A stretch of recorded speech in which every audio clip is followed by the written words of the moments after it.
What's up, everybody? Locked on ACC episode ready to drop today. I have to talk about the worst college football game I've ever seen in my life. That would be what I witnessed last night in Wallace Wade Stadium. I've got Drizzy Drake in the building to discuss that. And again, it might be another therapy session because honestly, I don't know what I witnessed, but it was not football. Then you've got great games happening this weekend. Week 12 is all about who wants to get a bowl, who wants to get a clinching division title and all of that good stuff. So let's get rocking and rolling.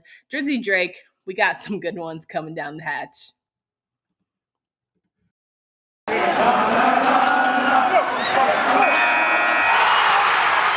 You are Locked On ACC, your daily podcast on the Atlantic Coast Conference, part of the Locked On Podcast Network, your team every day.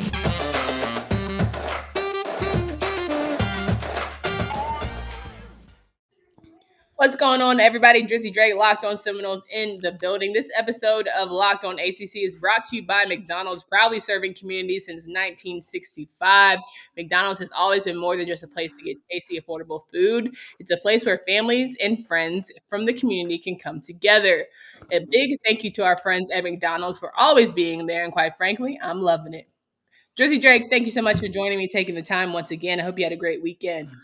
Oh, it was a great week overall, Candace. I've been reveling in the massive defeat of the Miami. What's up? I said, "Why you have a great weekend?" But then I was thinking, I haven't talked to you since last time we spoke, and so of course you had the great Miami weekend, and this week you've been relishing in all that.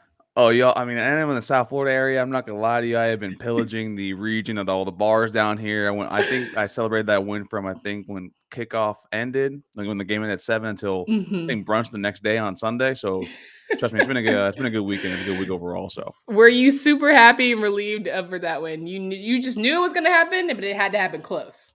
you saw my tweets. I had so many stuff in the drafts. I've been waiting to spread out for that. I mean, we show Manny Diaz that he's just not made for this level. We show Miami how their entire athletics program right now is lagging behind even ourselves. And I've been critical of the administration for a long time at FSU, but they're starting to turn it around. So it's going to be nice that we find something. Hey, you need to play with the big boys now. Which, as you saw with Blake James leaving, now they have a $20 to $30 million commitment now as well to the football program. So we showed them that you want to play big boy football. You got to pay big boy football.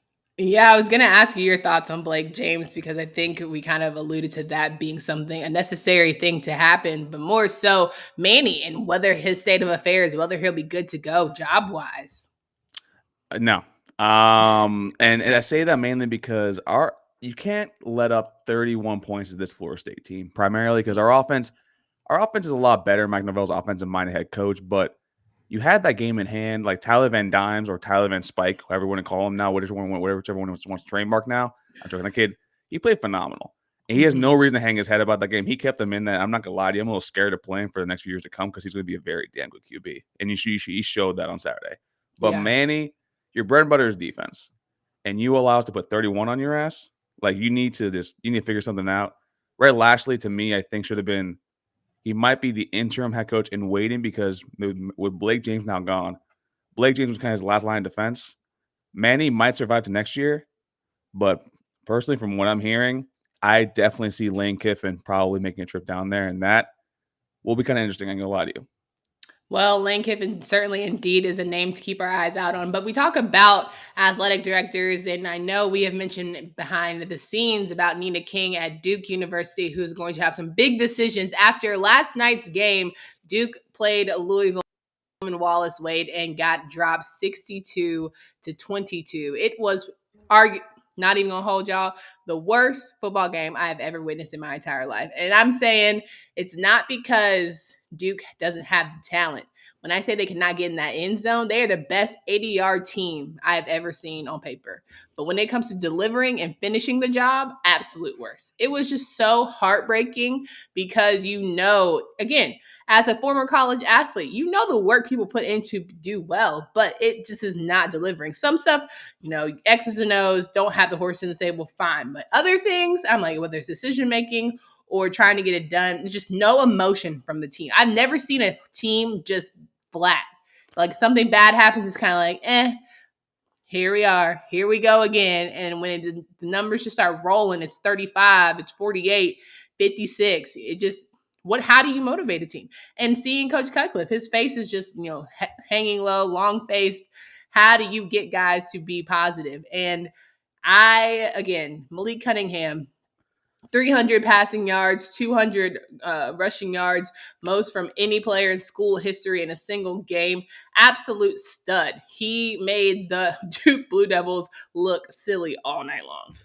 The fact that he has the most most passing and rushing yards in a single game when Lamar Jackson was there not too long ago just shows you how bad this Duke team was that day.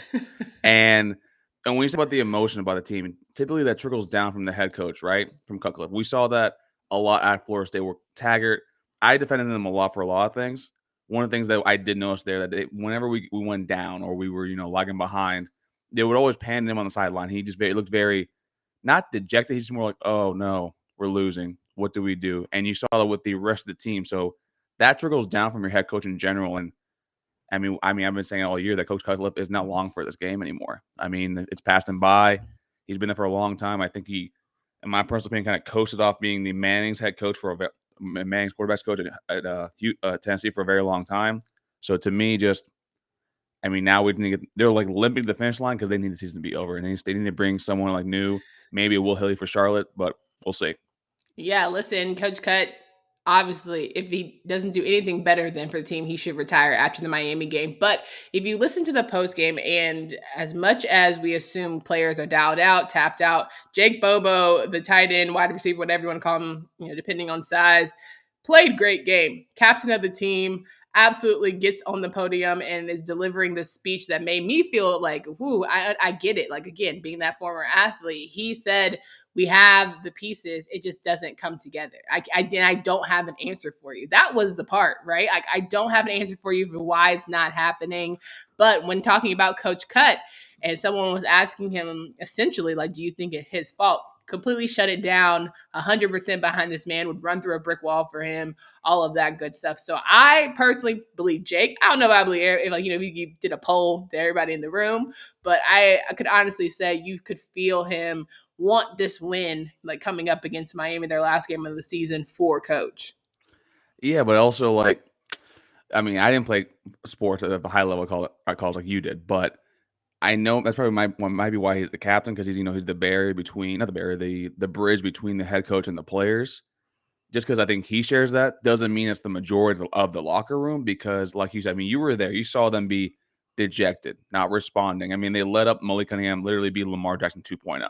So to me, that's just, it sucks and it's sad, but and I feel bad for Jake because, Jake is a very damn good player. I think he's one of the more underrated players actually in our entire conference. He probably might play in the NFL if he was on a different team. So to me, that's just more the kid knows he has one game left. He wanted to at least end off with one AC conference win, and also 4 Cutcliffe who took a chance on him. So that could be a lot of mixed emotions right there for that kid. So I feel sorry for him. No doubt. And listen, I think when I was speaking to the sidelines, nobody was cussing anybody out. Like, to me, I'm like, why are y'all not yelling? Why are y'all not trying to get each other up? And slowly but surely, it was just like a domino, touchdown after touchdown after touchdown. And when Duke was able to get in the red zone and only could put up 3, right? Yeah, you're happy that Chris Ham can make his kicks, but you need a 7 there, right? You need a 7 to make it a game. And that's the thing that I just think every Blue Devil fan in that stadium, all 12 of them, were super dejected. So listen, all I'm saying is I'm ready for the new era. All 12 of them? I thought you were at the Duke game, not the Miami Hurricanes game, when they had 10 people there in their Airbnb. Listen, it is so shady in here. It's like Palm Sunday. Okay, anywho, I do think, though, that Duke has 1 game left. They are going to give it their absolute all. And can they beat a Miami team? Absolutely. Why not? I think now, if Duke beats Miami this coming weekend, yeah, he got to go. Manny Diaz. Wait. I thought they played Virginia Tech this weekend. No, don't they play Duke? I think they play Duke at the end of the year. Next week. No, that's saying next weekend when they play. Oh, next week. Yeah. That'd be so Miami.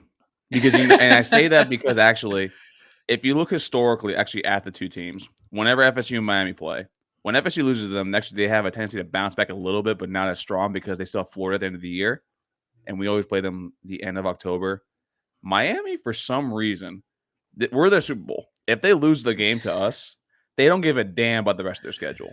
Yeah. And that's what we always say. They start super hot, We beat them, and then just come crashing down back to earth as a bad team that they are. And they're playing a Virginia Tech team that might be better without Fuente, if we're being completely honest here. Okay. I like that spice. We got a lot to talk about here on some Week 12 action. Want to get into some game coverage because we got two really big games, maybe some more if you really want to go down the list. But first, want to remind you guys about again McDonald's. The episode is brought to you by our company that is proudly serving communities since 1965. Win or lose, this place is where teammates, competitors, and the home team or the away team can come to recharge. You're always looking forward to going to McDonald's, stopping for a long road trip, getting some of those delicious fries, a Big Mac, maybe you like the nuggets. That barbecue sauce is actually elite. I ain't gonna hold you, okay? Sometimes even if you want a McFlurry to wash it down with, no judgment. I'm here for it. So make sure if you go through the rest of the season, only a couple games left for football, but we got a whole long basketball season ahead of us. You stop by your local McDonald's to get refueled and recharged. Seriously, I'm loving it.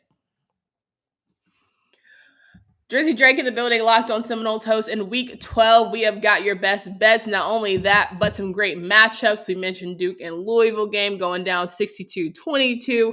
Wake Forest Clemson at high noon. We have got the Demon Deacons who are looking to take down Clemson and reassure to everyone that they should be atop of the Atlantic Division. How do you think this game is going to go? I have no idea. And it's mainly because this Wake Forest defense is so damn bad and so hurt across the entire board. But this Clemson offense, like I said, also is pretty damn bad, even though it's really interesting because we've been waiting for his breakout game by DJ. And then eventually I gave up, I think, after week 4. You gave up a few weeks ago about seeing when he was actually going to break out. Yeah, definitely a week 8 gave up. Yeah. Yeah. And to me, the fact that Wake is an underdog in this game at plus 4.5 is just, I know that defense is elite, but Sam Hartman has played pretty well against pretty decent defenses. Now, that defensive line for Clemson is no joke. The linebackers are no joke. The defensive backs are not that as great as, everyone thinks that they are. And they actually lost a lot with AJ Terrell leaving for the NFL last year. So to me, Wake Forest, that's a live dog at 4.5. And I don't think Clemson, I think the only game that they've covered is, I think, against us on that last second fluky touchdown, which I don't count as a cover. I'll take that to the grave. And then against Louisville when Louisville choked it away. And Wake Forest is better than both those teams. Wake Forest is a top 10 team in the CFP for a reason. Their only loss being against the UNC when they collapsed and lost a running back. So to me, I am going to pick the better team in this game. I like Wake Forest plus 4.5, plus 170 money line. And give me the under also, because I think Clemson defense will show up, but I don't think they'll have the firepower to keep up with Wake's offense. I don't understand why Wake Forest is an underdog to Clemson, only because I've watched that Clemson defense and I'm not impressed. Mm-hmm. But I think if you look at Wake Forest's offense as a whole, way more targets available for Sam Hartman, right? And I think also the O-line has never been their issue. It's a matter of Sam if he throws an interception every now. Okay, the O-line's damn good, man. Sometimes it's Sam Hartman throwing 3 interceptions against NC State and struggling. He didn't have his best offensive game. Jaquari Roberson going down and not being available for the NC State game definitely made it closer than it should have been. But you got to also credit Wake Forest's defense. Yeah, they were down cornerbacks, which are essential, especially up against guys like Devin Leary, and they still delivered. They were still able to stay in that game and hang on when it mattered most. So I think it's just a matter of, can they get enough rest, stay energized throughout the entire game, because I think now whoever's going to have a light up game, I think someone to watch would be Wake Forest's defense against this DJ. I agree with that. And also, Justin Ross is out. Yeah. And that's their number 1 wide receiver. And he kind of kept them in a lot of those games closer. I mean, remember that catch against Syracuse? That was beautiful between two corners. So to me, the offensive line for Wake is really good. That D line for Clemson is very good, but that's, like you said, that's not the issue with Wake. As long as Sam Hartman, stays out of his own head, he'll be fine. And Wake, I can see just, waltzing to a W. Our next noon games, Florida State, Boston College, Wofford, and North Carolina. Florida State and Boston College, where Florida State is still in the running trying to get bowl eligibility. They'll take on Phil Jurkovec and the Boston College Eagles. We know that coming off of a big win against Miami, you still feel like there's something left in the tank. How can they not fall asleep at the wheel against Boston College? I say they won't be able to fall asleep from the wheel mainly because Jordan Travis's coming out party was 2 years ago, actually at Chestnut Hill. Willie Taggart had been fired, I think, the 2 weeks before that. And for some reason, we never used Jordan Travis. Here he comes in this game. I think he has 3 separate carries, one for a 26-yard run, another one for 40 yards, and another 66-yard touchdown run. And to me, that was kind of like, oh, where has this kid been? Where has JT13 been? And this is basically, it's a game for him that he definitely, it's going to come full circle for him. And you saw it on Monday in his press conference interview where he's like, I didn't love football a few years ago. And then now with Norvell, Dillingham, they kind of brought that out of me. And I got Mackenzie Millen here as well, allowing me to be more confident in what I do and push myself forward to be the best QB that I can be. And BC's defense is good. It's their pass defense, though. We got 3 solid backs, and DJ Williams, Trayshawn Ward, and Jashawn Corbin, who Corbin apparently might be staying around for another year. If that's the case, sign me up for that. Agent Zero is a stud. And with Jordan Travis also being back there, I think he'll be fine because no offense to Phil Dracovic, he still has the wrist injury. I mean, he played against what? GT last week? GT sucks. He played against Virginia Tech. They just fired their head coach. And to me, they haven't played a defensive line like ours. And we had AJ Black for Locked On BC on for today's episode. We're fine. We're good. We're going to be solid. And we stopped Miami from scoring that many points with TVD. I'm not scared of Boston College. Give me us. Ooh, okay. I like the energy. Also, Carolina getting their bowl eligibility after this win against Wofford. Sam Howell, the argument of whether or not he is going to stay or go to the NFL. If he's smart, I say go make your money. Big boy money in the league. There's nothing a whole lot here for you. You're gonna have to you're gonna have to play with some 5-stars, sure, but they take time and energy. You're gonna have another year of Josh Downs. That's not as enticing as playing in the NFL. Sorry. I love the kid. I think he's done a lot for the program. He's got all the records. What else do we need from him? Not much. I think you just go do what you're supposed to do. The season didn't turn out. Like if we were still hunting for, some sort of championship type thing, big energy, blah, blah, but I think it will be more of the same next season if you stay and if they don't make changes that they need to. I completely agree with that. I think he needs to go. And that's just more like, listen, your draft stock is probably as high as it's ever going to be. Winning a Heisman is not going to get you any higher draft stock. In fact, if you stay another year, you might lose some stock. We had that with Tamori and Terry and Marvin Wilson. We saw with Brock Purdy, who I think could have left a year earlier and now might not be drafted. He's now seen as a Jag plus, just another guy plus. So he's better than a regular dude. But to me, Sam Howell needs to go. And best of luck to him because I think he's a damn good QB. I think he has the tools to be successful in the NFL. I think he's a more accurate and more subdued Baker Mayfield. So to me, that's someone that definitely is going to be drafted up highly. I'm freaking weak. I will take Sam Howell's personality over Baker Mayfield any day of the week and twice on Sunday. Yeah. I'll take that. I kind of like Baker. I ain't gonna lie. So, oh my God, he's entertaining, man. He's entertaining, but he's not accurate. Anyway, so those are the noon games, and then we got some 2:30, 3:30, 4 o'clock games to go over. But first, I want to remind you guys that if you are getting in on the betting action, you should do so with BetOnline. You can head up BetOnline.ag, the fastest and easiest way to bet on all sports. It remains your number one spot for all of that basketball and football action. They've got a new updated desktop and mobile website, so you can sign up today and receive your 50% welcome bonus on your first deposit by using promo code LOCKEDON. BetOnline has basketball, football, baseball, even some boxing, UFC, right to your favorite Vegas casino game. So don't wait to take advantage of all the amazing offers. BetOnline is where the game starts. And my friends, if you have not yet, you're getting ready for what should be a good turkey day. But if you're trying to maybe lean out a bit, you don't want to go too hard, or you want to prep yourself for a post-Thanksgiving where you overindulge, maybe you should hit up Built Bar, the best tasting protein bar ever. If you haven't tried it yet, I promise you will be super satisfied. It is healthy, but not only that, it is great tasting. They're low carb, low calorie, and low sugar, and they have all of the healthy benefits, and they have so many delicious flavors, up to 9. But sometimes during the holiday season, they might give you some limited time flavors every 3 to 4 days. So make sure you check that website often. You don't want to miss out. Go to build.com, use promo code LOCK15. You'll get 15% off your order. Again, promo code LOCK15 for 15% off at build.com. So we're wrapping up today's show here with Drizzy, Drake, Locked on Seminoles host. And of course, we've got week 12 matchup. Let's go over these later afternoon games. 2:30, you've got Georgia Tech playing Notre Dame. Another win for Notre Dame to make them look better. Maybe another reason why they don't play ACC schools thanks to the Yellow Jackets. Or could a Yellow Jackets team just show up and show us what we've really been missing throughout the entire season? Do you legitimately believe the statement that just came out of your mouth that they actually can show them that? You know what? I'm ready to talk about the next game, but I feel like we're here, so. Yeah, just folks, just Georgia Tech isn't good. Notre Dame -17. Just do that. I'm not even gonna do. I'm not gonna dig deeper than that because GT is not a good team. So get your money. Right. The biggest game though of the Coastal will be Virginia and Pittsburgh, starting at 3:30 on ESPN2. The Panthers are looking to seal their spot as top of the Coastal, and I feel like it's happening this weekend only because Brennan Armstrong is not at full strength, and maybe that defense is kind of terrible. yeah, that defense is really bad. The thing is, though, it's more their running game the running defense is pretty poor. Their corners they're okay. They're serviceable, and Pittsburgh doesn't have a running game.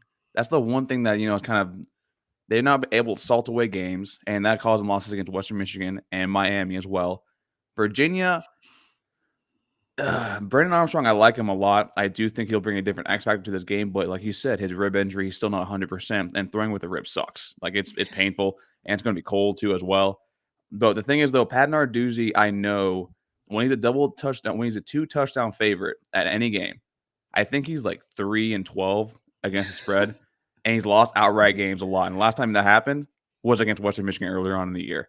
Okay. So to me, this game might be closer than people appear, and just for some reason, I think Pat Narduzzi, he needs to show out Kenny Pickett because Kenny Pickett might be the Heisman frontrunner right now. I think it's between him, Matt Corral, Kenneth Walker, and maybe what's the word? The Bryce Young kid from Alabama. But I think they don't cover here. I think I'll take Virginia plus 14.5. I think it's a lot of points for Pittsburgh's defense, and I think it's going to be a closer game than people appear, and Kenny Pickett might have to show out like more than he usually does, which is asking a lot of the kid because he does so much. No doubt. I agree there. And I think, listen, after watching the Carolina game, Pittsburgh certainly has its flaws. The skies opened up for Pittsburgh in order to beat Carolina. I'll take that to my grave. I believe a monsoon was triggered. Somebody pressed the button during overtime, and Carolina could not like the Buffalo Wild Wings yes, button. Absolutely. Like when I tell you it was all fine until the fourth quarter hit, and then overtime, and next thing the floodgates were open. But there's that. I do think though that Virginia is in the conversation. They could make some noise, but I'm going to go with Pitt here because of the type of season that they're having. All right, stuttering Stanley.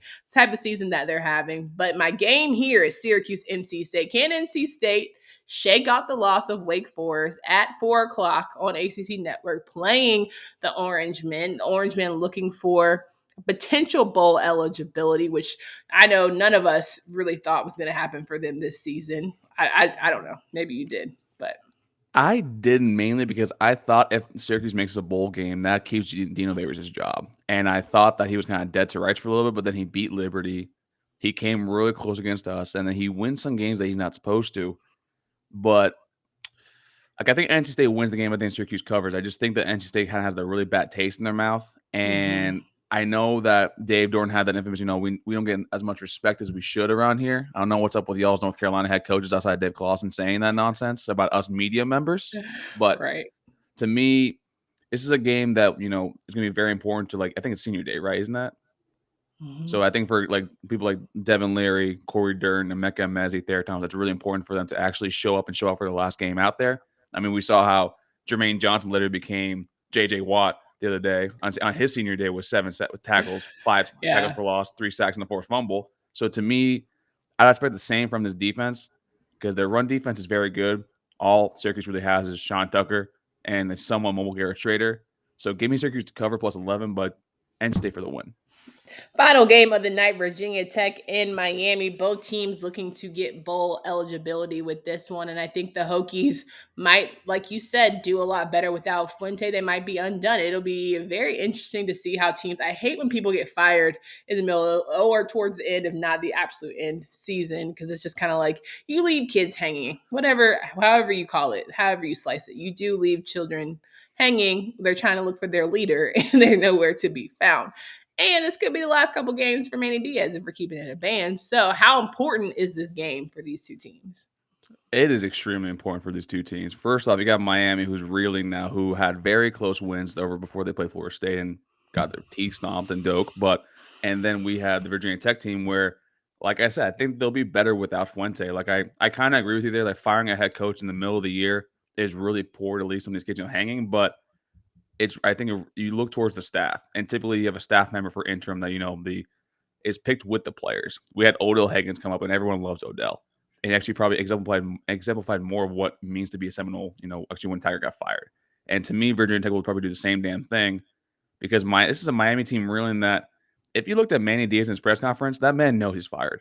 That man knows that he's about to be out of a job. And it's going to be really hard to, relay the message that, hey, we need to get up for this game after you literally were just like taken down to the wire against your rival. And now the future's so uncertain that I wouldn't be surprised if it's not only Manny Diaz isn't super focused, but Red Lashley, their offensive coordinator.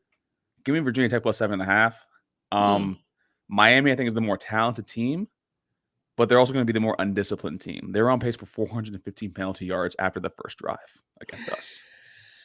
Let that sink in. 415. It was Miami, Florida State, though. Let's keep it a band. Yeah, I know. But listen, you don't get mad. You get paid. That's a different thing. Keep emotions out of it. Shout out Young paid, Golf. Young man, get paid. Okay, we gonna have a moment. Love that. But no, I agree. I think it's gonna be who can get their emotions in check and make sure that they don't kind of get out of whack, focus, and truly just try and get to where your team is supposed to be. Whether it's playing for Manny or whether you're playing for post-life after Fuente, you think he should have still be coach. You want to show coach that you still believe all that kind of stuff. I'm sure that he's still rooting for those guys, right? So a lot on the line there. Great games for week 12. We'll be back for week 12 recaps on Monday. And then week 13, we've got a lot going on. And then, of course, we got ACC Championship. Then it'll be full basketball mode, which I know Drizzy Drake and his new basketball school will love. Maybe not. Okay.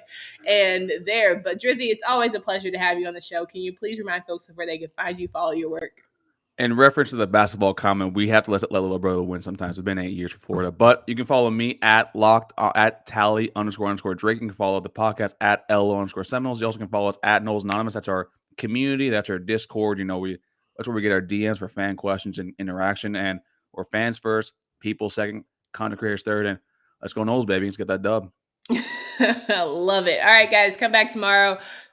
Do not come back tomorrow. You can recap all the episodes. That's how much I'm in a rhythm here. You can recap all the episodes over the weekend, get you ready for the Saturday games. Then you've got Sunday to rest, and then back on Monday for more. Appreciate the time as always. Thank you for making Locked On ACC your first listen. Follow us at Locked On ACC. Subscribe on YouTube. We need to get those subscribers up to 1,000 by Monday. So help us out there, okay? Until next time, for Drizzy J, Candace Cooper.